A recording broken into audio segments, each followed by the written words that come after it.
प्यारे बच्चों, good morning, नमस्कार। आज हम कक्षा 8 के अंदर सामाजिक विज्ञान विषय में जो भूगोल विषय है उसका दूसरा अध्याय है भूमि, मृदा, जल, प्राकृतिक वनस्पति और वन्य जीवन संसाधन। इसके बारे में अध्ययन करेंगे। पहले हमने इसमें भूमि और भूमि संसाधन के बारे में जानकारी की थी। आज हम जल के बारे में जानकारी करेंगे। जल एक महत्वपूर्ण नवीकरणीय प्राकृतिक संसाधन है। भूपृष्ठ का 3/4 भाग जल से ढका है, इसलिए इसे जल ग्रह कहना उपयुक्त है। पहले जो पृथ्वी के ऊपर जो है जल का भाग अधिक है और धरती का भाग जो है भूमि का भाग कम है। तो 71% जो है जल है और 29% ज़मीन है पृथ्वी पर। तो इसे जल ग्रह कहना उपयुक्त है। लगभग 3.5 अरब वर्ष पहले जीवन आदि महासागरों में ही प्रारंभ हुआ था। यद्यपि आज भी महासागर पृथ्वी की सतह के 2/3 भाग को ढके हुए हैं और विविध प्रकार के पौधों और जंतुओं को मदद करते हैं। महासागरों का जल लवणीय है, खारा पानी है बिल्कुल, और मानवीय उपयोग के लिए उपयुक्त नहीं है। यानी उसको महासागरों के जल को सीधे हम किसी भी काम में नहीं ले सकते। अलवण जल केवल 2.7% ही है। यानी कि जिस पानी को हम काम लेते हैं पीने के लिए, नहाने धोने, खाना बनाने में, तो वह पानी पूरी पृथ्वी पर 2.7% ही है। इसका लगभग 70% भाग बर्फ़ की चादरों और हिमानियों के रूप में अंटार्कटिका, ग्रीनलैंड और पर्वतीय प्रदेशों में पाया जाता है। यानी इस पानी का भी 70% भाग जो है बर्फ़ के रूप में पाया जाता है। अपनी स्थिति के कारण ये मनुष्य की पहुंच के बाहर है। केवल 1% अलवण जल उपलब्ध है और वह मानव उपयोग के लिए उपयुक्त है। ये भौम जल नदियों और झीलों में पृष्ठीय जल के रूप में तथा वायुमंडल में जल वाष्प के रूप में पाया जाता है। इसलिए अलवणीय जल पृथ्वी का सबसे अधिक मूल्यवान पदार्थ है। पृथ्वी पर जल न बढ़ाया जा सकता है और न घटाया जा सकता है। इसकी कुल मात्रा स्थिर रहती है। इसकी प्रचुरता में विविधता प्रतीत होती है, क्योंकि ये वाष्पीकरण, वर्षण और वहाँ की प्रक्रियाओं द्वारा महासागरों, वायु, भूमि और पुनः महासागरों में चक्रण द्वारा निरंतर गतिशील है। यानी इसका जो है चक्रण चलता रहता है। जैसा कि आप जानते हैं, इसे जल चक्र कहते हैं। मनुष्य जल की बड़ी मात्रा का उपयोग न केवल पीने और धुलाई में ही करता है, वरन उत्पादन प्रक्रिया में भी करता है। जल कृषि, उद्योगों तथा बांधों के जलाशयों के माध्यम से विद्युत उत्पादन करने में भी प्रयोग किया जाता है।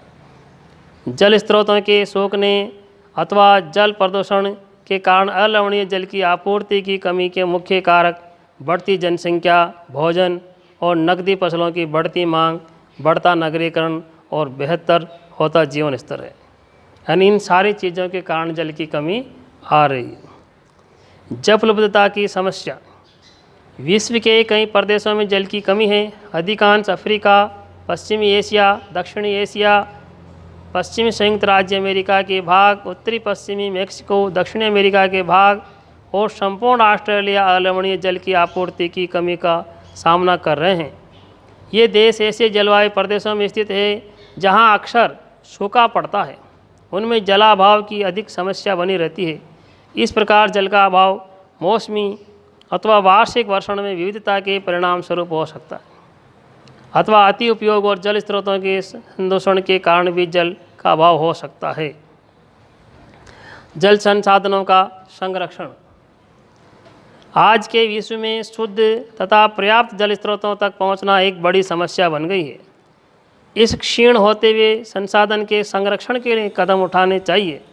यद्यपि जल एक नवीकरण संसाधन है, तथापि इसका अति उपयोग और प्रदूषण इसे उपयोग के लिए अनुपयुक्त बना देते हैं।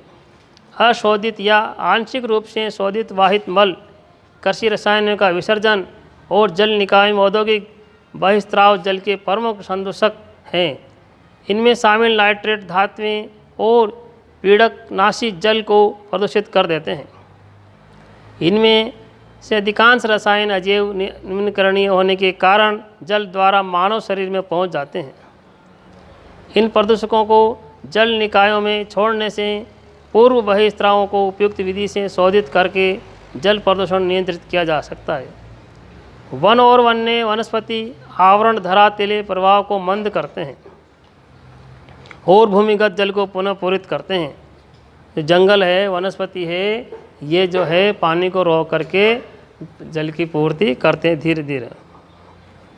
जल संग्रहण पृष्ठीय प्रवाह को बचाने की दूसरी विधि है। जल रिसाव को कम करने के लिए खेतों को सिंचित करने वाली नहरों को ठीक से पक्का करना चाहिए।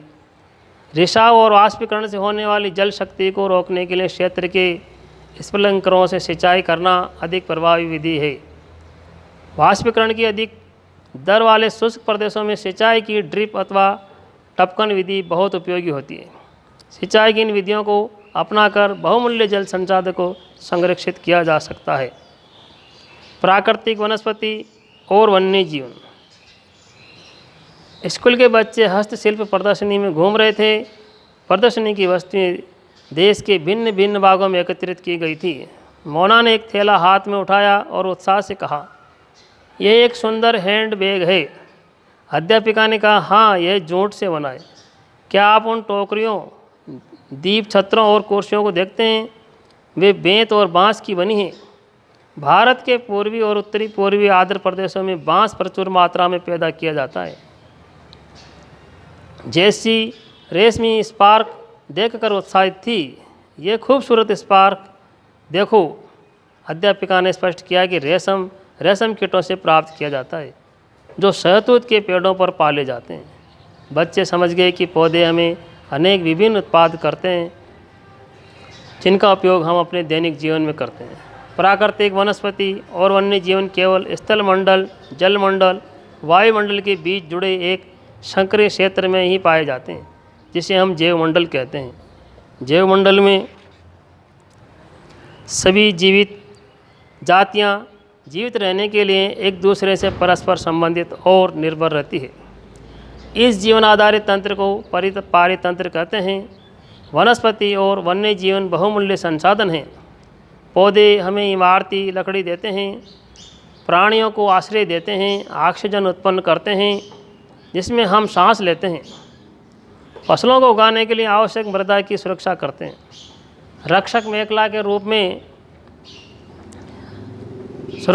कार्य करते हैं, भूमिगत जल के संग्रहण में सहायता करते हैं, हमें फल, लेटेक्स, तारपिन का तेल, गोंद, औषधि औदी पौधे और कागज़ प्रदान करते हैं जो आपके अध्ययन के लिए अत्यधिक आवश्यक है। पौधों के असंख्य उपयोग हैं, उनमें आप कुछ और जोड़ सकते हैं।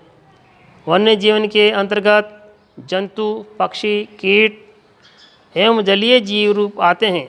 उनसे हमें दूध, मांस, खाल और ऊन प्राप्त होती है। कीट जैसे मधुमक्खी हमें शहद देती है, फूलों के परागकण में मदद करती है और पारतंत्र में अपघटक के रूप में एक महत्वपूर्ण भूमिका निभाती है। चिड़िया अपने भोजन के लिए कीटों पर निर्भर है और अपघटकों के रूप में कार्य करती है। गिद्ध मृत जीव जंतुओं को खाने के कारण एक अपमार्जक है और पर्यावरण का एक महत्वपूर्ण शोधक समझा जाता है।